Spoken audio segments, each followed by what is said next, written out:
All right, you ready? What's that? You said get Thanksgiving decorations. It's a wooden duck.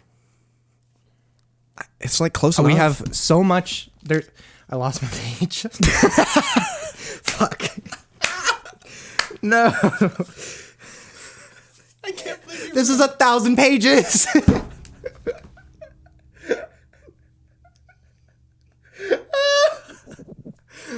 I think we should use that. Hey, everybody. Welcome back to the Proceed with Confusion podcast. I'm Sam. Caleb.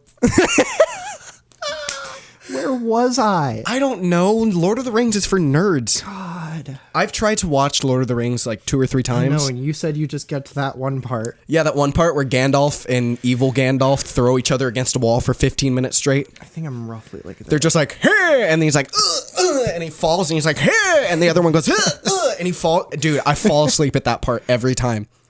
Why is that the part you fall asleep Because it's so boring. It's 15 minutes of 2 old dudes going, hey! That's fantastic. But the thing is, the 2 old dudes are the best old dudes ever that were old. Okay, then why don't they do something other than, hey! They literally just throw each other against the wall for like 5 minutes. I need to go to the hospital. Dude, okay. I think I talked about this maybe on the last episode or one of the episodes. Yeah. I told you about it, definitely. The podcast, Till Death Do Us Blart. Yeah. I told you about it? Yeah.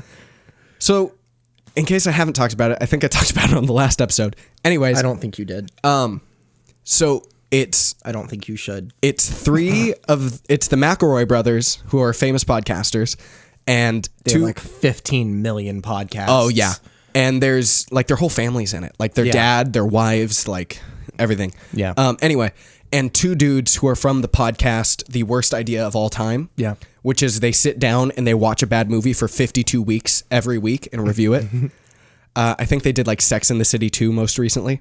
Wait, they watch it for 52 weeks? Yes. Like, they rewatch it. They rewatch it every week for 52 weeks. That sounds like hell. The same movie. That's why it's called The Worst Idea of All Time. Good Lord. But anyway, Till Death Do Us Blart is the brothers and those 2 dudes sitting down, and every year around Thanksgiving, I think on Thanksgiving, they watch Paul Blart Mall Cop 2. They've done it since 2015, 2014, 2015. I've watched every episode. They haven't come out with this year's episode yet. Yeah. But last night, I had nothing else to do. Oh, no. It was 7:30 at night. No.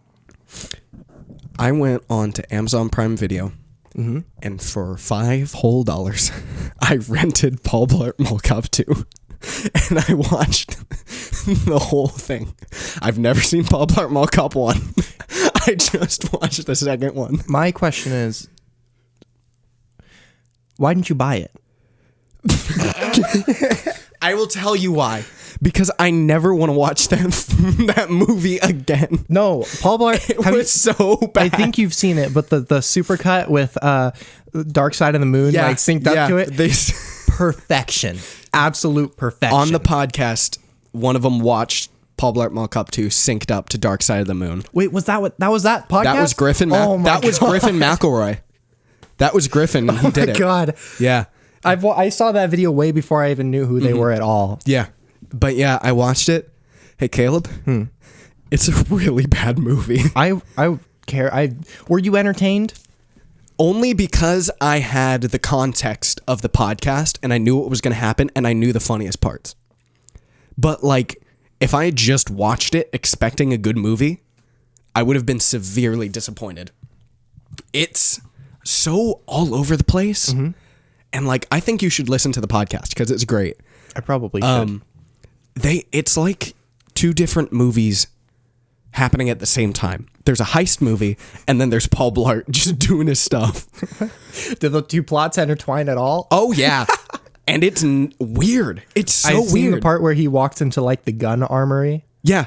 The Chekhov's gun convention. Yeah. It's a gun convention. It's a non-lethal security officers convention. I would go to that. Like, legitimately, I would go to that. Of course you would, that you sounds hipster bitch. That sounds fantastically interesting. Does it? Fascinating. My favorite part of that, which Griffin McElroy pointed out, is there's a vendor and he has like a gun that shoots like foam glue. Yeah. And this is how he delivers the line, and I'm not making this up.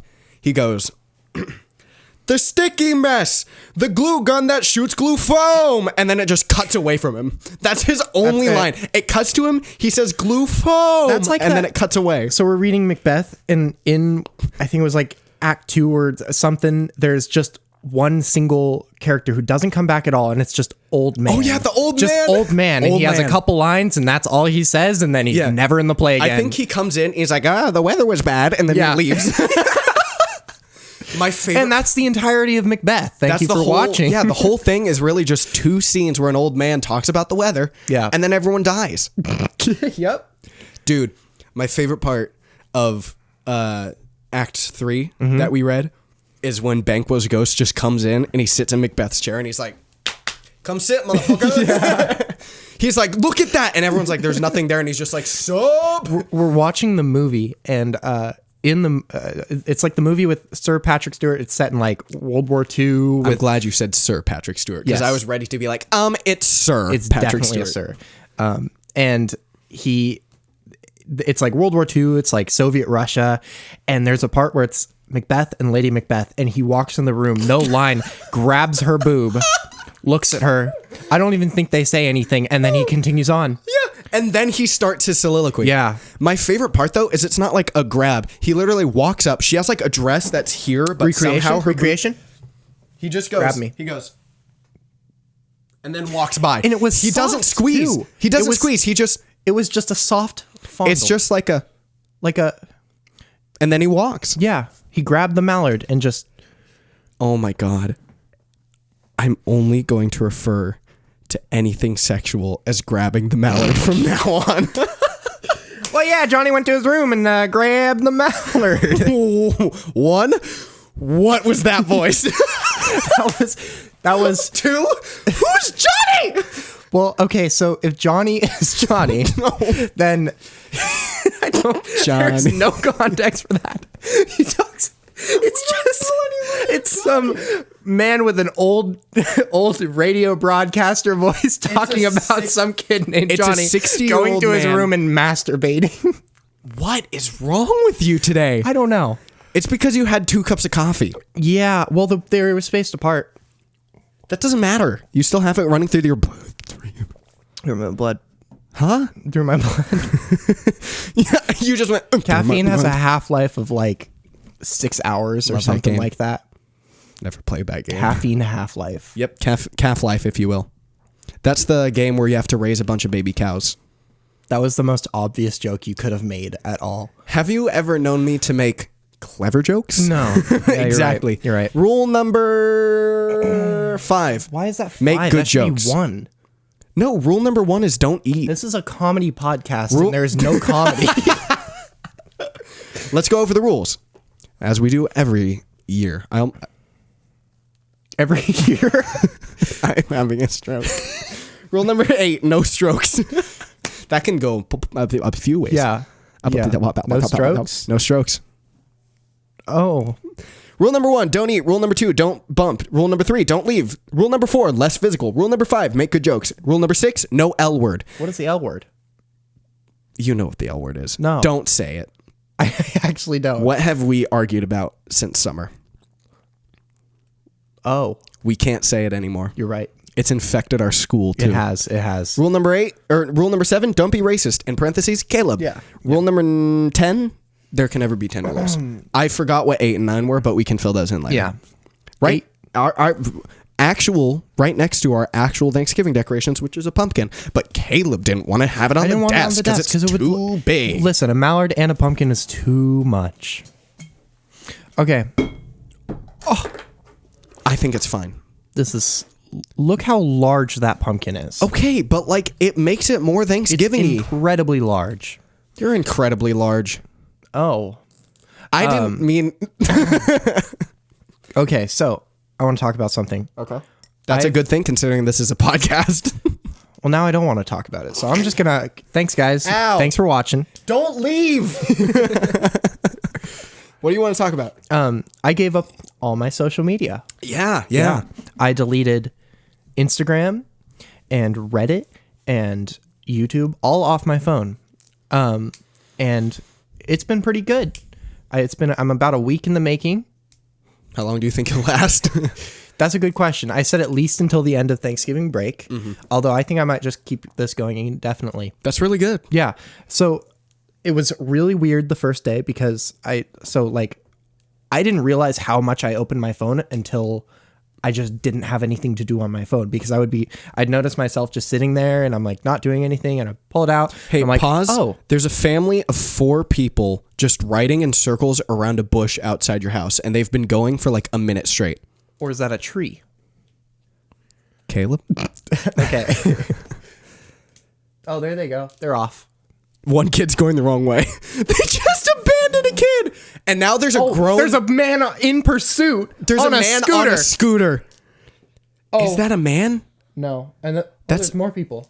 Why are there so many? It's a stroller. I don't know. There's a lot of things. I live in a very suburban neighborhood. Anyway, you delete all the social media off your phone. I deleted it all. It was real weird the first day, especially, and I've slowly gotten out of the habit of opening my phone to go on whatever I'm doing. I didn't delete Snapchat. The only reason being that I have an Android and not iMessage or anything, and it gets real frustrating to try to text people with Android. Because you don't have an iPhone. Exactly. So I use Snapchat for texting and stuff. And yeah, so I noticed that. So the thing about like YouTube or Reddit or whatever is it's such an easily accessible form of stimulus. Like you just, okay, I don't have anything to do right now. I'm just going to open that out and I'll be entertained for hours on end. Yeah. Once you take that, like, because it's visual stimulus and auditory stimulus, it's just so once you kind of cut that out, it's like, well, what do I do now? I have all these other things that I can do that are less stimulating. So like whether it be chores or homework or, reading a book or whatever, because that's all less stimulating than social media or whatever these apps are. But now because I don't have access to those things that are more stimulating, it's like, well, I'm going to go to the next best thing. Yeah. Which is, it's caused me to be more productive. Yeah. I'm more focused on the things I probably should be focusing on.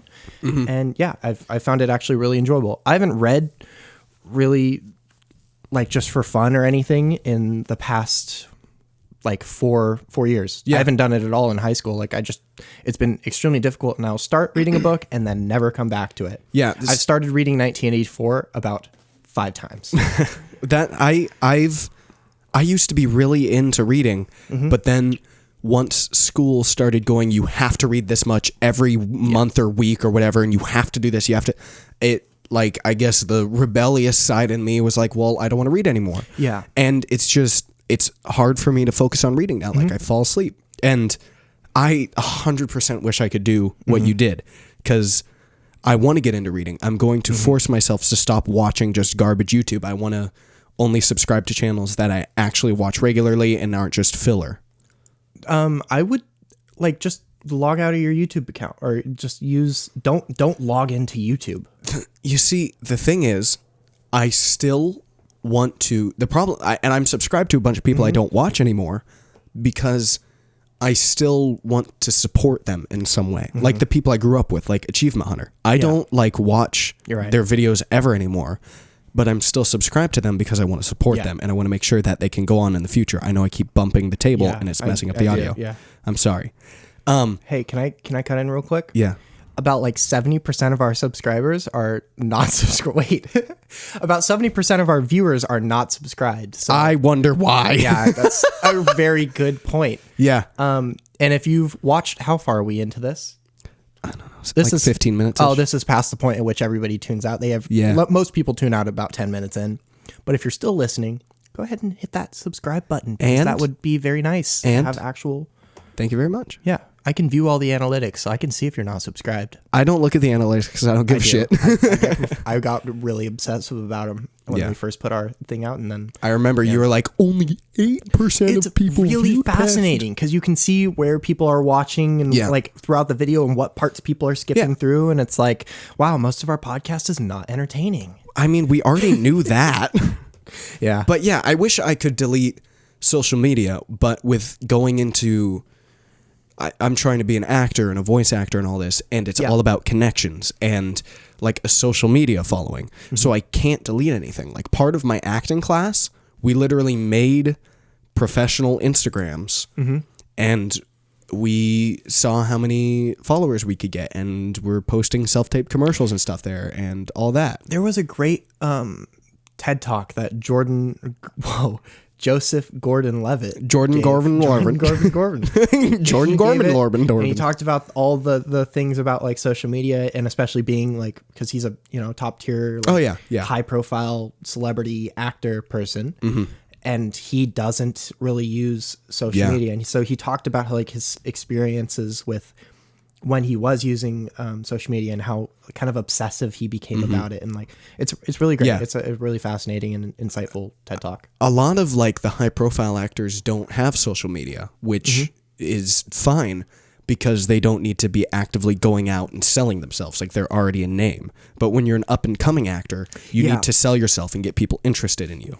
And I watched a talk, strangely enough, Jacksepticeye, is friends with a bunch of voice actors. Is he friends with Jordan Vorgan? Yeah. Jordan Von Strangle. What was his name from Fairly Odd Parents? Jorgen Von Strangle. No, that's the guy from SpongeBob. No. What? Yeah. No. The big buff guy with the mustache? What? No, I think that's just like the Strangler guy. I'm putting a picture of him right here. Please just put like a picture of Arnold Schwarzenegger with a poorly drawn on mustache. What was I talking about? Oh, I was watching an interview. Jacksepticeye just has, it's not even an interview. He just sits down and he talks with like voice actors and stuff. And he has one with Matt Mercer, who does like Critical Role and everything. And he's been in billions of games. And he did one with Troy Baker. And both of them were very insightful for different reasons. Troy Baker's super like intellectual and down-to-earth dude, and Matt Mercer's like super relatable. And Matt Mercer was talking about, like, Jack asked him if he would ever get in to like on camera and stuff. And Matt Mercer was like talking about how it just wasn't his thing, like the cattle call auditions and how competitive it is. Yeah. And you walk into audition and there's like 10 people that look kind of like you, but they're more attractive and like all this stuff. And every point he said, I was like, yeah, I don't want to do on camera. I don't want to do on camera acting, which I already knew. I'm really interested in voice acting just because the range it gives you. You can play anything. You can play like a monster or like a weird little alien or just like a regular, like you could do anything. But with on camera, and something we even talk about in the acting class, it's all typecasting.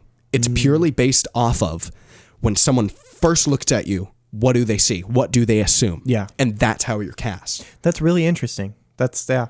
Yeah. So it's like, it limits you so much. But it also makes sense. Like that's because they're trying to mimic, okay, what's the impression that other people are going to get from this? Yeah. Because most people, I mean, viewing a trailer or whatever, it's just going to be like, oh, is this person interesting to watch just very immediately? They don't know your talent. They don't know your acting skills, but does this person interest me on that split second like impression? The way people work now is your attention has to be grabbed in the first 15 seconds. If you're not grabbed in the first 15 seconds, you move along. It doesn't matter if you're watching YouTube videos, if there's an ad, if there's a trailer.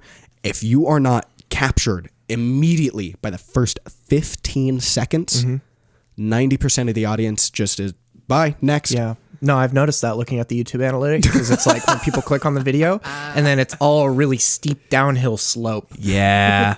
I think there's a few other reasons for that for us. Yeah. Yeah. Very One, true. Not funny. Two, bad to look at. Yeah, well, not me. Get this fuck. Not bad to. You just messed up the audio so much. I'm not bad to look at though. Am I right, ladies? Mr. Pumpkin right here. Why? I like the juxtaposition between you and then me, and I'm like Mr. Pumpkin. Somebody died. Jesus Christ, Caleb! Why? That was actually an ambulance, dude. That was really dark. Oh my god. Okay. I apologize. That was really actually kind of messed up. Yeah, it really was.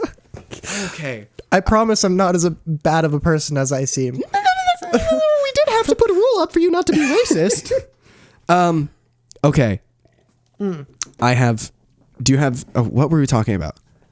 We were talking about analytics, social media. Oh yeah, social media. I think I got my points out for that. I wish I could delete social media, but I can't just because getting into that world. Yeah. And I've been so busy that I haven't been able to do a lot of voice acting recently. But I've had 3 sessions with a voice acting coach, and the last one went very well. I read a bunch of copies, and all of them, I like nailed them for some reason. So I have those saved. My acting for film class is coming to an end soon. I'm gonna probably keep taking acting for film classes and theater classes, even though I'm not going to try to go into that world. Yeah. And whenever I like tell my family this, people are like, "Oh, you have a good face for camera," and I'm like, "I don't care." It's just so brutal. It's so competitive, and then you watch yourself back and you don't like it. Yeah. And there's an humble brag. There's an indie game that I was cast in, and the first trailer for it came out, and I listened to it, and everyone else sounded great, and it got to my part. And I was like, my voice doesn't fit there. I was like, that doesn't sound good at all. It's a little disconcerting. I listened to it, and the creator like messaged me, and he was like, "What do you think of the trailer?" And I was like, "I think it's really good. I feel like I don't fit in it well." And he was like, "You are exactly what I was looking for. That was perfect." Yeah. And this was brought up in the Troy Baker talk, and he talked about it, and he's like, "You just got to get used to it. For like your first 150 projects, you're not going to think you fit into that. But once you get past that and you go, I am good enough, this works, this sounds right, then you can enjoy everything you make." I think that goes along with a lot of artistic, just stuff along these lines and content creations. Like, okay, we're doing the podcast. Like, we recorded a good 3 podcasts that first weren't good. And then everyone we record isn't good, Caleb. Yeah, but like even worse than this. Yeah. It's and you watch it back and you're like, oh, that's not good to watch. But the thing is like, this is what people see you as, and we are our own worst critics. Like it's weird and uncomfortable and just odd to watch yourself back like this. But it's something you do have to get used to. And as we're doing the podcasts and like I make music or you do voice acting, it gets easier every time. And it ties into, I've always been super self-conscious, and I've talked about it before. I gave a speech about it last year when we had to do like an essay. I've always been super self-conscious about my body, to the point of like laying in bed where I didn't want to see or touch my arms to my torso because I felt like everything was disproportionate. Like I've had full-on body dysmorphia before, and luckily I'm past that, but it just plays in my self-consciousness. I'm self-critical and self-conscious about anything. Yeah. It's like really dumb and sounds vain, but I'm always fixing my hair. I'm always fixing my hair, and people are like, "It looks fine. It's fine. Like, you look okay. Like, stop messing with it." And people are like, "Oh, you're so like egotistical." It's like, no, I just don't think I look good. I don't think it's not egotistical. You're aware of your appearance and like self-conscious maybe, but not egotistical. Yeah. It's definitely like there's 2 things you can do there. Is like, okay, you can, grow to accept who you are. And there's also, fake it till you make it. Yeah. I think a combination of both is really effective. That's what I've been doing. Exactly. Cause it's one of the, we learned about it in psychology, but it's like, well, I guess it's a mixture of like first role and cognitive dissonance, where if your actions don't align with your thoughts and your feelings and what you're thinking, your feelings will actually change to match what your actions are. It's like, have you ever heard of that thing where it's like, if you're feeling sad, force yourself to smile. Yeah. I think and it'll make you happier. Yeah. It's because it feels really awkward and weird at first, but the fact that when you're forcing yourself to smile, you're trying to think of ways to justify why you're smiling. Okay. It's odd, but then your mind comes to terms and it's like, okay, I'm smiling, I must be happy, or I must be feeling okay. Calm down, Joker. Okay. It's not that easy. You can't just smile your way through pain. To an extent. Yeah. Yeah, you can. You can. I kind of did that for the first 16 years of my life. I kind of just faked it till I made it. And really only starting this year, I've become legitimately confident in myself and enough to like make jokes about my appearance, but that aren't self-deprecating. Yeah. And like I've been able to be comfortable in my own skin and like dress how I want to and look how I want to, but still deep down, every time I like walk past myself in the mirror or something, getting in the shower, I'm just like, okay. There's also there's a way to be self-deprecating. Like when you're just self-deprecating, it can be uncomfortable for other people to listen to. Like when we make the jokes about the podcast being bad. You think those are jokes? Exactly like that. It's like, yeah, we make the jokes about the podcast being bad, but it's good enough for us to be confident in putting it out there. Like it's good enough for me to be weirdly proud of it. Like even if we don't have an audience or anything, like we're still doing it. We're going out, we're making things, we're doing what we want to. We're learning how to talk in a mic. We're learning how to perform for a camera. We're learning how to like manage a YouTube channel and social media and all that, Papa. Sorry. These are permanent set pieces now. Yeah, definitely. Yeah. Your mom was like, "You gonna use my? It's probably wine mug again." And we're like, yes, we that's are. how your mom sounds to me. Apparently, I'm gonna play her back just that part of the podcast. I don't think she's watched anything else. I'm sorry, Miss Strong. Dude, And I'm cutting that part out. Oh no. I always think you're gonna reword it, so I'm like, "Fuck you, Miss Strong." And I'm going to do that. No! You're just giving me so much content here to make my mom dislike you. Is this payback for when I told everyone you were racist? I don't see the problem there. I always feel weird about what I should call my parents' friends. I'm always What weird I should about call my parents. I'm always feel weird about what I should call my Lisa. parents. Lisa? Is your mom's name Lisa? Yes. My dad's name is Lawrence. Your parents both have L names? Yes. LLNCA. Huh. That was so weird. Yeah. I always feel weird about what to call my parents. I always feel weird about what to call my friends' parents. Yes. Like, should I call your mom Lisa or should I call her Mrs.? I say Mrs. when I do it, just out of like, okay, you can't go wrong if you do that. Yeah. If they correct me and then they're like, okay, you can call me by my first name, then I'll take that. Yeah. I'll do that. Yeah. But it's also weird if I'm like, excuse me, Mr. Strong. Like, I don't know. It's weird. I don't know what to call. Like, I call Nelson's and Mitch's parents by their first names. I don't remember Mitch's dad's name. Charles. Sean. Not what I said.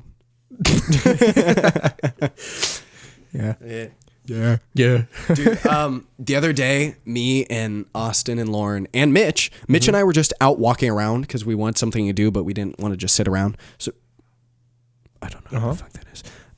Sorry, someone followed me that I don't know who it is. Can I put up the video that you sent me the other night? Which one? The bee. Oh yeah, here it is. It's so great. Okay. Are we still? Good Lord, put that thing on silent. Oh no, look at that.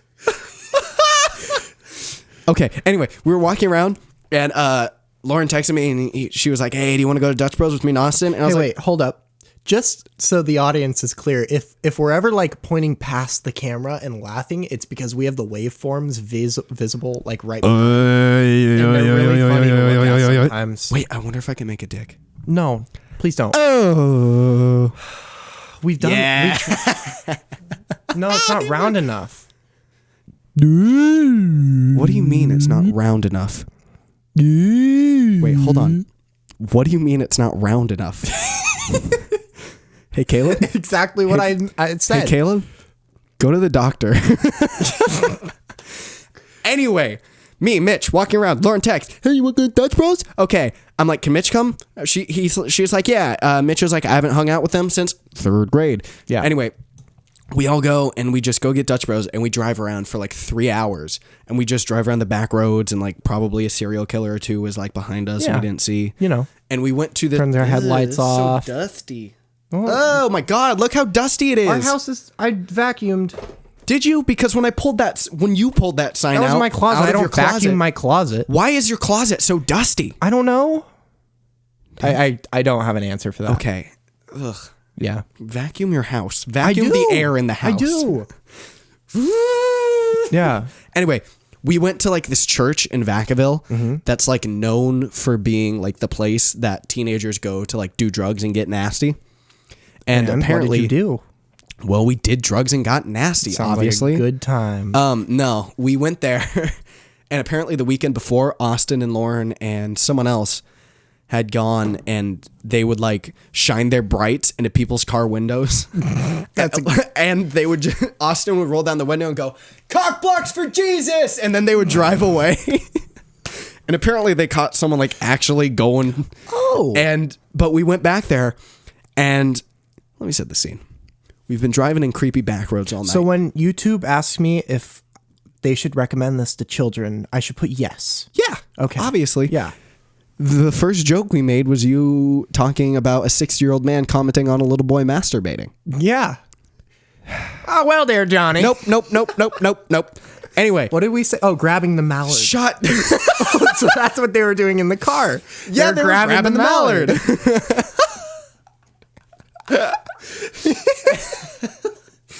Anyway, so we'd been driving around back roads all night, and we were already like kind of tense because it was stop thinking about grabbing the mallard. I can see it in your eyes. I'm gonna hold on to this for this story right now. I'm gonna be very uncomfortable. We're creeped out driving around scary back roads all night. You are crying. You have tears in your eyes, Caleb. Are you okay? I just really like mallards.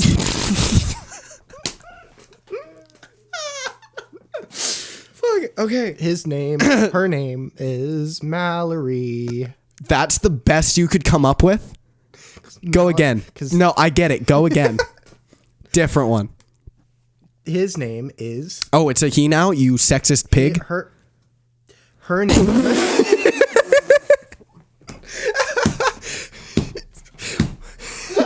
For those who are just listening to the audio, I paused, looked at the bottom of the mallard, and said her. Okay. Her name is Woody Harrelson.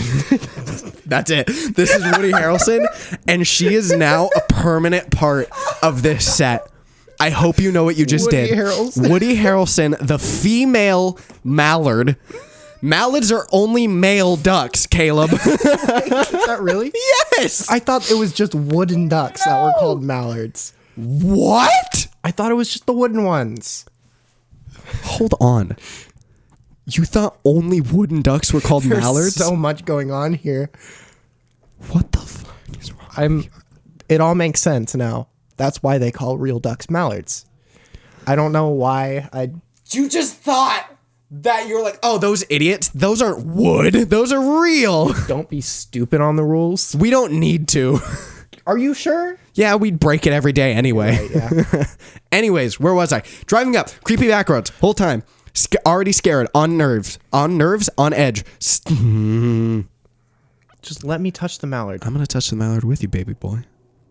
I won't grab it, but I'm touching it. This is like that. Okay, we're done. That was like that scene from Ghost where she's doing the pottery and he comes up behind her and like feels her hand. Except it's not pottery. It's a wooden duck. Close enough. Named Woody Harrelson. That's also a female mallard. I got you to spit in your drink. What did you say before this that made me almost spit all over the equipment? I have no recollection of anything that happens 10 minutes prior. You have the memory of a goldfish. At all times, I don't remember anything that happened 10 minutes ago. Yeah. Anyway, creepy. Back roads. Driving up. Shut up. Let me tell it. Okay, creepy. Back roads. On edge. Driving up to a church where people get nasty. Mm-hmm. There in front is the scariest angel statue I've ever seen in my entire life. It was like all stone, like arms contorted back, face up to the sky, and like a pose. And like it was at a school? At a church. Oh. And it was underlit, so it gave like bigger features. Creepiest thing. We're driving up. We get past it, and it's like up a hill. Yeah. And I swear to God, it like stares and follows us as we're driving up. We get to the parking lot. There are 6 probably freshmen or sophomores in college just standing in the parking lot at 11 at night. Keep going. I don't know what that was, but we're just gonna go roll with it. Oh my God. It's my Christmas lights. That was This a place really is haunted. I know. Jesus. It just Why does it keeps keep going. falling? I don't believe in ghosts, Caleb, but this is creepy. So there's like 6 just like college students standing Yeah. in the parking lot, and we drive up and they're just in a circle and they all stop and they just stare at us go by.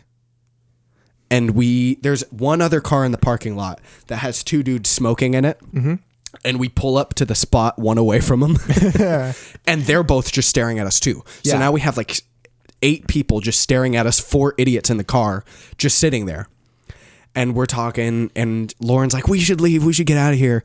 And we're like, why? We're not doing anything. Yeah. And we see like an SUV like come up the hill too. And I'm like, wouldn't it be funny if we just saw like the blue and red lights flash? And Austin goes, yeah, no, that's a cop. And I'm like, what? And I look, and it's like a sheriff, and he just goes by. The 2 dudes in the car next to us just gun it down. Yeah. And he like comes up and rolls behind us, and Lauren's like freaking out. She's like, guys, we gotta go. And Yeah. Austin and I are just both like, Well, you're we're not doing sitting anything here. Yeah. Yeah, exactly. It's We're like, way more suspicious to just leave. yeah. Like the cop obviously knew they were up to something. Yeah. The cop was probably confused, like, what are these 4 idiots just doing here? They're Just not sitting in they're a just car. sitting. Like, so he rolls by, he goes behind the church, which also there's like a 40-foot tall wooden Dispatch, we got a cross. 405. We got a couple kids grabbing the Mallard. 405, we got a couple grabbing mallards. All right, sending back up. Anyway, he goes behind the church and comes up, and then he just like stops and is talking to like the group of 6 kids. Yeah. And then they just like every once in a while they'll all look at us and they'll like point and gesture towards us. And so I'm like, yeah, we should probably go. This is like some Austin's get out got shit. the my dad's a cop thing that he can pull. I have that too. Oh, yeah. Yeah. But like, it's just, we were in Vacaville in a place I had never been before. Yeah. And Lauren's freaking out. So we're like, all right, we should probably go. So we just like leave. And the cop leaves first. Then we wait like 5 minutes and leave. And then as we're leaving, all of like the teen or the college kids are like going back to their cars. And they're all about to get in. And they just stop and they stare at us as we go by again. And then we go back by the angel statue. And I get another chill down my spine. And then we just go off in the night and have a great time. That sounds like a very nice evening. We didn't get to cockblock A anyone. little bit of Mallard grabbing. Mallard Glabbing with Hemoglobin. Gorbin. But yeah, we didn't get to cockblock for Jesus because the police did it for us. I seriously thought we were like stumbling Duck onto block, if you will. And that's the end of the podcast. Do. Hey, thanks for watching. If you're not subscribed, please hit that subscribe button, or also the like and the notification button. Sam left me and I don't remember all of the social media handles. So if you want to come back,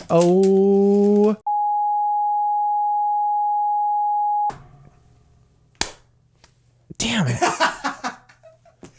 Damn it. Yeah. Hey everybody, if you're still watching, happy Thanksgiving.